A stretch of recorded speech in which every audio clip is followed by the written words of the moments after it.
Maintaining air superiority has been one of the cornerstones of every major war that has waged ever since the invention of the airplane, be it the classic World War I dogfights or the atomic bombings in 1945 to the more recent usage of droids in America's War on Terror.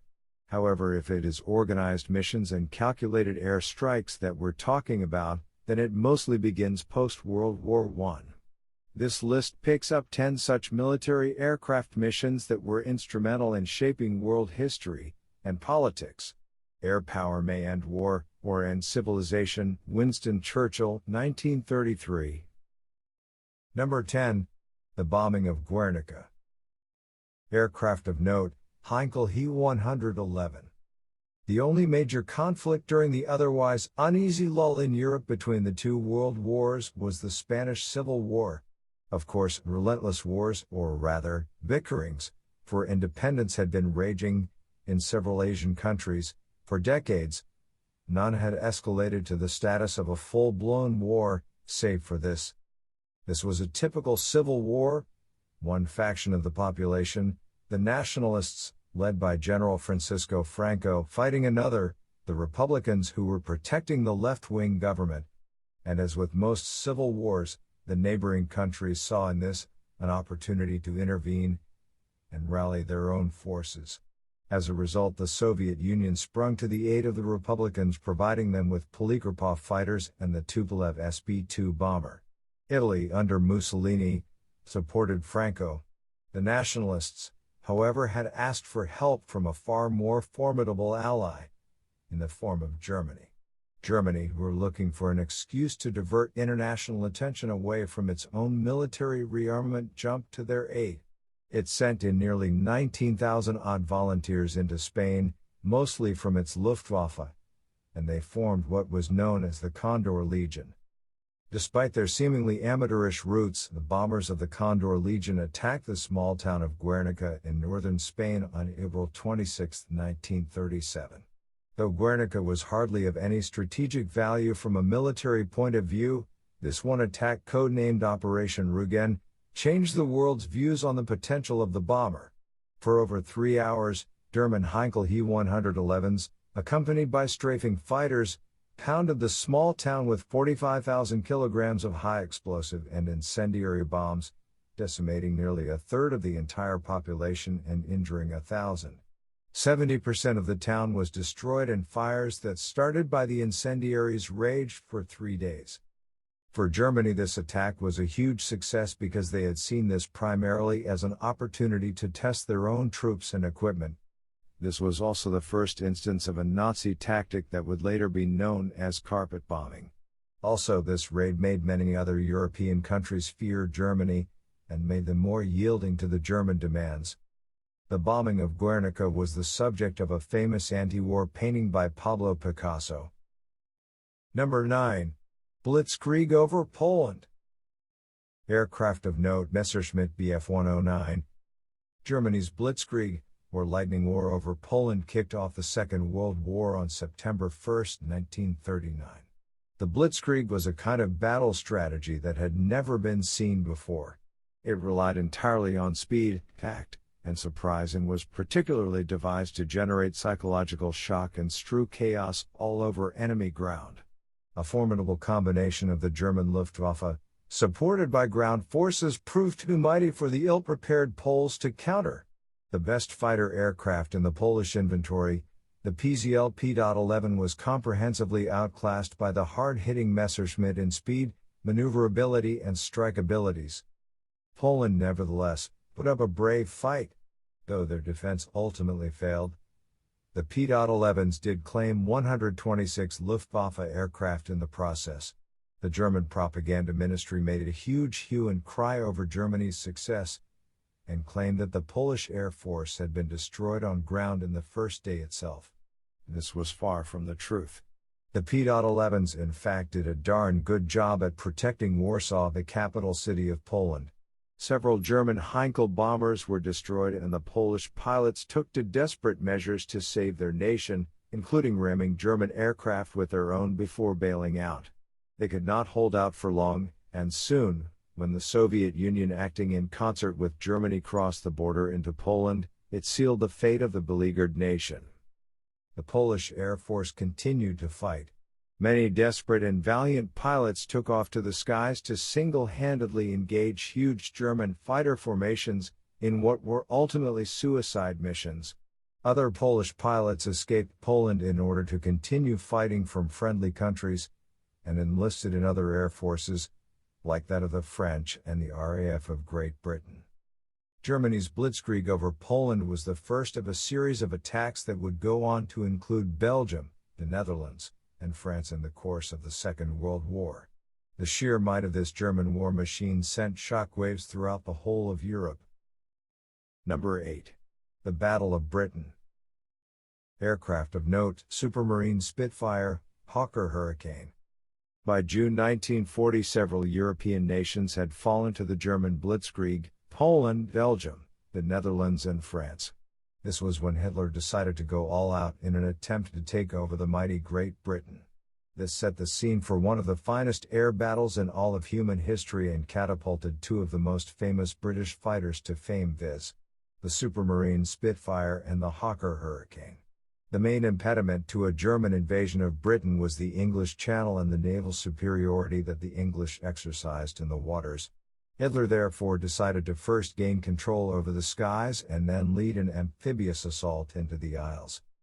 The German Luftwaffe sent a seemingly gigantic strike force, comprising 1,300 bombers, dive bombers and 1,200 single and twin-engine fighters. The British RAF had a much smaller number at their disposal, just 600 frontline fighters, Spitfires and Hurricanes. But the Germans lacked organization and were caught unawares by superior British radar technology that warned the RAF where and when the Luftwaffe would strike long before the actual strikes came. In July and August, the German air assaults were confined to ports, airfields, fighter command installations and radar stations in an attempt to cripple the British defense. Though Britain lost a great many fine young pilots, the Luftwaffe sustained heavier injuries. Nearly 600 Messerschmitts and Heinkels were taken out by the RAF. The British then retaliated with a surprise attack on Berlin. This infuriated Hitler, and he ordered the Luftwaffe to shift focus from the fighter command installations and attack London instead. The attack over London led to huge civilian casualties, but gave the British fighter command time to regroup and reorganize. The sheer fortitude shown by the British was incredible and awe-inspiring. The entire population seemed ready to fight tooth and nail against all odds for the sake of thwarting the Germans. The spirit of the people could be summed up in the words of Sir Winston Churchill: "We shall not flag nor fail. We shall go on to the end. We shall fight in France and on the seas and oceans. We shall fight with growing confidence and growing strength in the air. We shall defend our island whatever the cost may be. We shall fight on beaches, landing grounds, in fields, in streets and on the hills.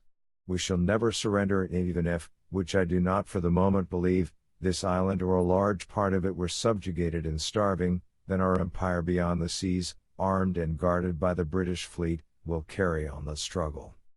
In the end, the loose, unorganized German fighters, though more in number, were no match for the disciplined British Spitfires and Hurricanes and were systematically shot down.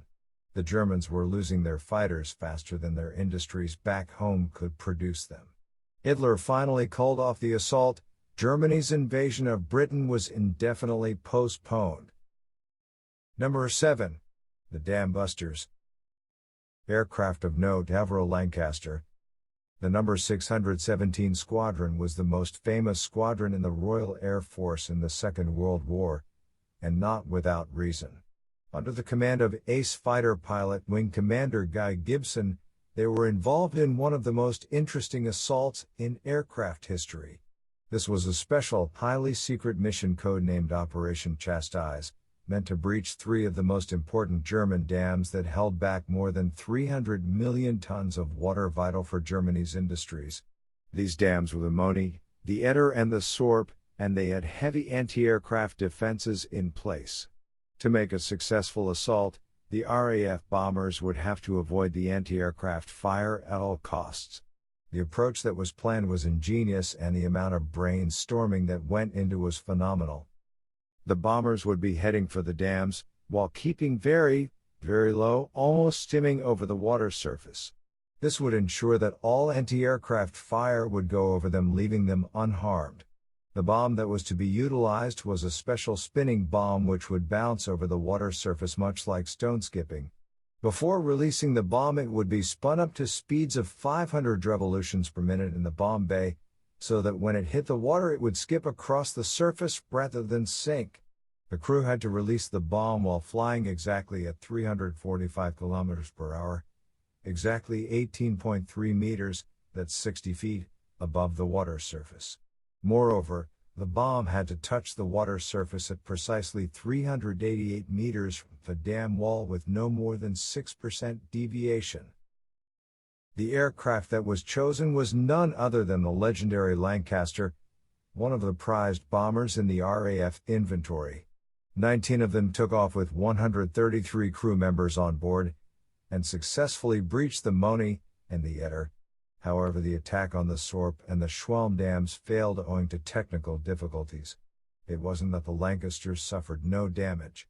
One of the Lancasters even hit the sea owing to it flying too low. Out of the 19 Lancasters that went on the mission, 8 of them and 56 crew members failed to return. 5 of those 8 were shot down en route, or crashed, 2 were destroyed during the assault, 1 was shot down on the way back, and 2 more were so badly damaged that they had to abandon the mission. However, most of what the intent was had been achieved. Severe flooding occurred where the Moni Dam was breached and electricity and railways were disrupted. Similar flooding and power disruption happened where the Etter broke as well. The Germans, however, were surprisingly quick with the repair works, and 20,000 men who were working on the Atlantic Wall were moved to repair the breached dams. The number 617 Squadron thus went into the history books as the legendary Dam Busters.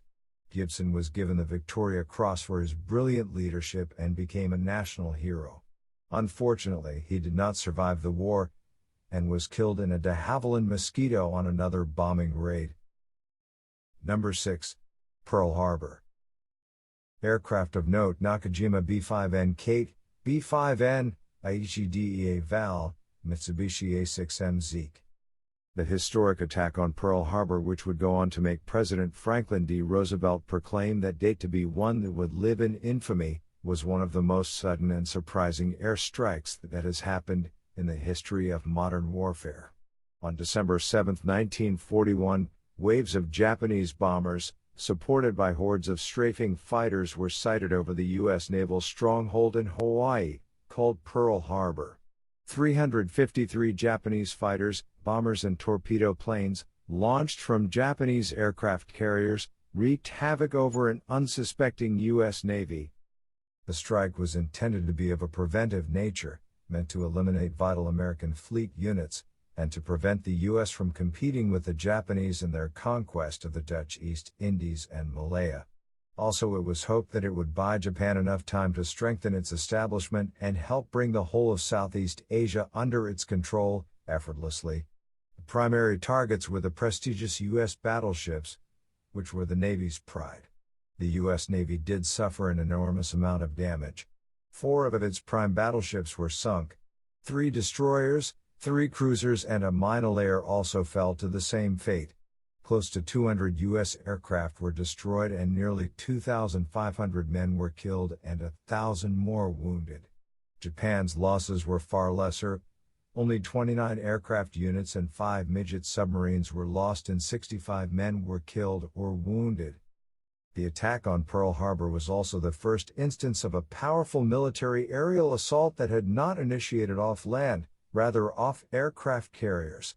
There were, however, 2 key disadvantages with Pearl Harbor that the Japanese either overlooked or consciously did not take into consideration. One was the proximity of the harbor to the shore, as a result of which most of the ships were on shallow waters. This allowed some of the sunk and damaged ships to be salvaged and repaired, and human casualties were far less than what the Japanese would have wanted. The second disadvantage was that 3 of the U.S. Pacific Fleet's aircraft carriers were not present in Pearl Harbor at that time, which if successfully damaged or sunk would have cost the U.S. a lot more.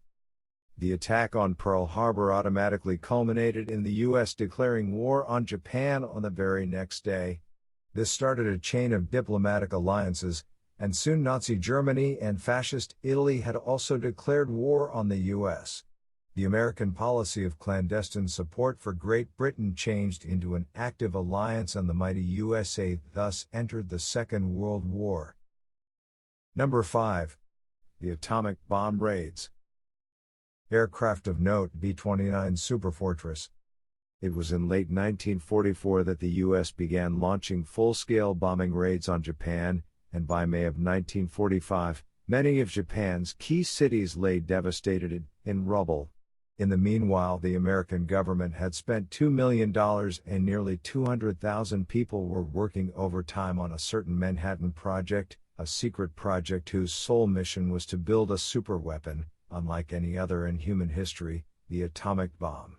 After some preliminary tests with this revolutionary bomb, under the leadership of Colonel Paul Tibbets, a top-secret team was handpicked and given special training to do just one thing: drop the atomic bomb. The B-29 was the automatic choice for a bomber. It was, in 1944, the most technologically advanced bomber in the world, and 15 B-29s were specially modified to carry the nuclear bomb. Tibbets and his crew underwent extensive training for this elite mission, including high-altitude flying, long-range navigation, as well as a quick escape route. A quick escape was essential because the detonation of the atomic bomb would create huge shock waves that would extend far and wide, and would even severely damage the bombers if not taken into consideration. 3 targets were chosen: Hiroshima, Kokura, and Nagasaki, and the attack was scheduled for August 1945, provided the weather would permit. On August 6, the B-29, named Enola Gay, piloted by Tibbets himself, took off from the secret Pacific base of Tinian, only 1,450 miles from Tokyo. Precisely at 8:15 a.m. it dropped its 4,406 kilograms bomb Little Boy over Hiroshima. When the bomb detonated, the entire aircraft shook as shock waves tossed it about in the air. Robert Lewis, Tibbets' co-pilot, looked on in horror as the mushroom cloud erupted from the ground below. The only words that escaped his lips were, "My God, what have we done?" The second bomb, Fat Man, and the last atomic bomb in the U.S. arsenal, was dropped on the 9th of August by the B-29 named Boxcar, over the industrial city of Nagasaki. The intentional target had been Kokura, but the clouds were obscuring the city, so the third target was chosen. When the bomb detonated, the Boxcar trembled in the air, and one of the crew members later said it was as if the plane was being beaten with a telephone pole. Japan surrendered unconditionally on August 14. The end of the Second World War had thus begun. The nuclear age had, however, only dawned. Number 4. The Korean War. Aircraft of note: F-51 Mustang, F-80 Shooting Star, F-9F Panther, MiG-15 Faggot, F-86 Sabre. The Korean War marked a milestone in aerial warfare because this would, for the first time, see jet fighters actively participating in air battles. While early jets had been used by Germany in the closing days of the Second World War, they hadn't really played any major role in the war. The Korean War was the first war that pitched jet plane against jet plane, like never before. The war broke out with North Korea invading South Korea in June 1950. To deal with the communist aggression against South Korea, the United States jumped to their aid with straight-winged Mustang jet fighters. The People's Republic of China rushed to aid the communists, and the Soviet Union provided military support.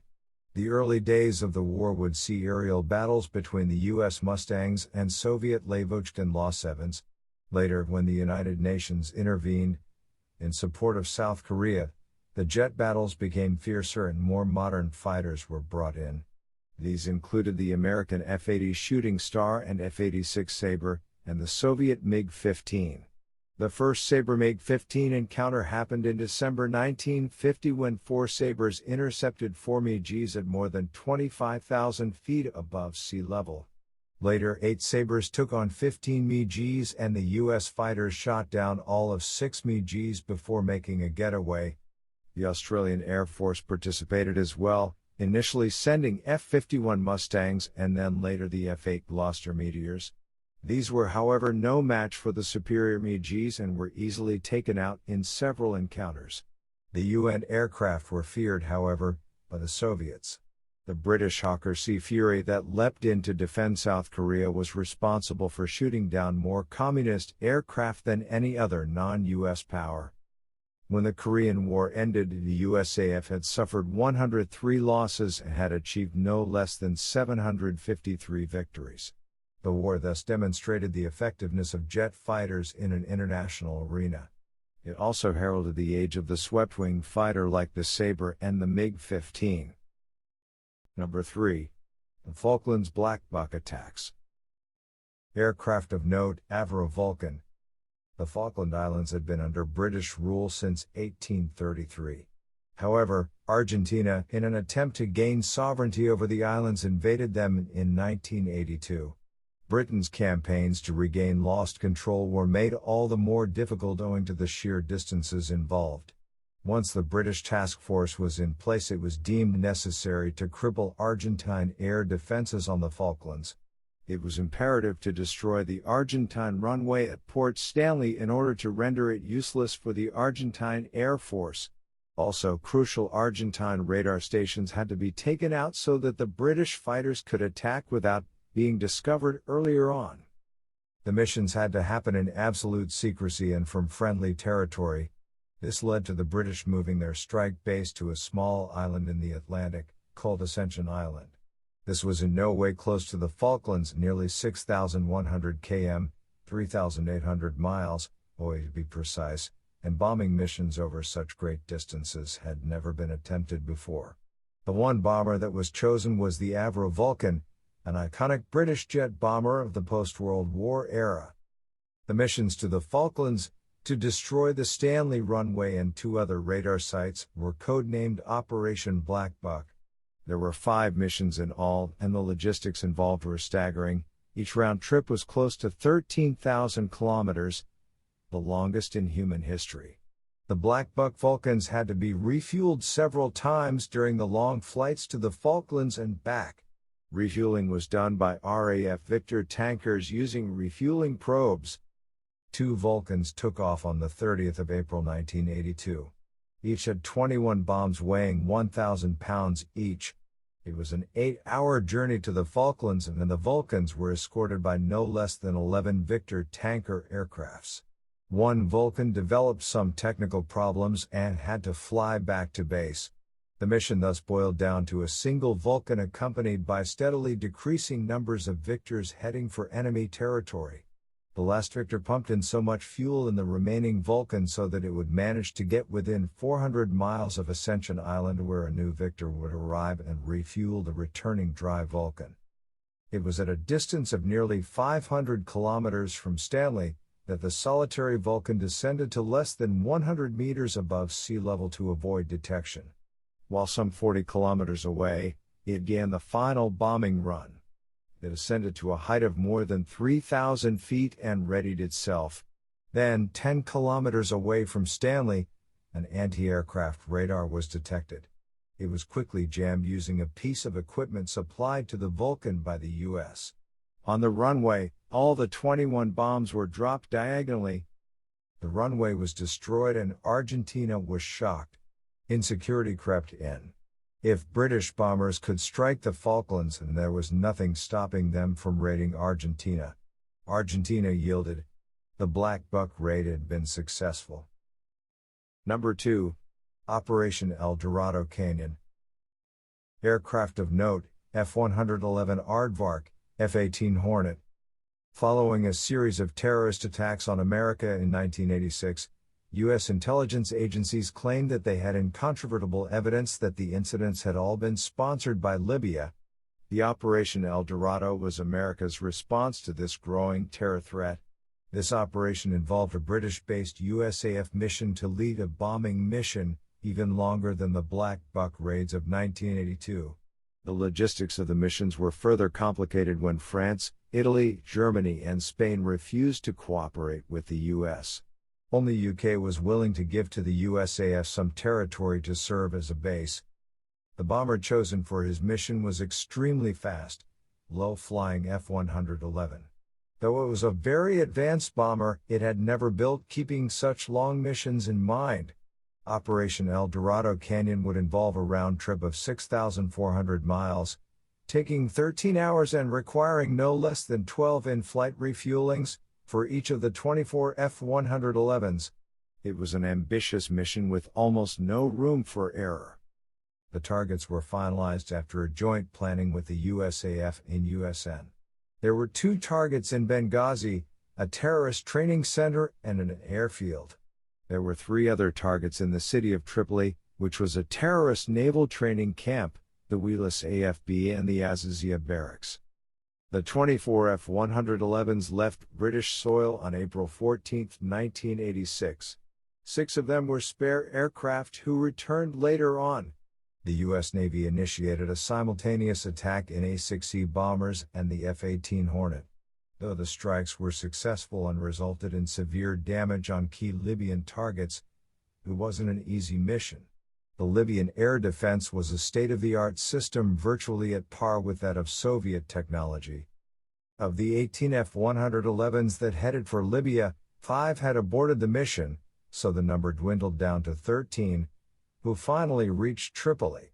The Azizia barracks was hit by 3 of the bombs, while 1 bomb hit the Sidi Balai terrorist camp. 2 others hit the Tripoli airport and destroyed many grounded aircraft. The attack was over in just over 10 minutes and the 12 F-111 turned around for the long flight back to British soil. One of the bombers was lost in the raid, possibly hit by a surface-to-air missile and its crew killed. The raid was considered a success. It did not topple Gaddafi, but it did put an end to the Libyan-sponsored terror attacks on the U.S. Number 1. The Gulf War bombers. Aircraft of note: F-117 Nighthawk, B-52 Stratofortress. The Gulf War saw the use of some of the most advanced bombers that exist today. One day after the deadline that the UN had set for Iraq to withdraw from Kuwait, the Allied forces joined hands in one of the biggest air assaults of all time. The campaign was conducted by the US, Saudi Arabia, France, Italy, and Free Kuwait, as well as by several Arab forces. The Lockheed F-117 stealth fighter was used in this mission. The F-117s flew over Baghdad and destroyed key command and control centers. The Baghdad anti-aircraft defenses fired away randomly because the F-117s couldn't be seen thanks to superior stealth technology. Later on, the B-52, one of the biggest bombers ever built in history, was brought into the attack. They flew a round trip of more than 22,000 kilometers for nearly 35 hours, the longest at that time. Other fighter bombers joined in the raid and soon most of the Iraqi defense systems lay crippled and jammed. For more than a month the coalition aircraft kept hitting down upon any target that seemed capable of spawning any form of threat. On the very first day of Operation Desert Storm, Iraq's ground control centers and air defenses had been destroyed. This was when the fighters moved in. Jaguars, F-16s, and F-18s systematically tore away all remaining Iraqi strongholds. The RAF's celebrated Tornado bombers also flew in to wreak havoc over what remained in Iraq. Later on, teams of Buccaneers and Tornadoes used laser pods and Sidewinder missiles to destroy all key road bridges in the country. 20 bridges over the Tigris and the Euphrates were destroyed, and this cut all the supply and communication lines to the Iraqi military forces in Kuwait. In the final leg of the war, American B-52s struck down upon Iraqi land forces, mostly the divisions in Kuwait and southern Iraq. It was on 3 March 1991 that Iraq finally accepted ceasefire. The Gulf War thus showcased the potential that modern bombers had in devastating whole countries and forcing defeats. Iraq had learned it the hard way.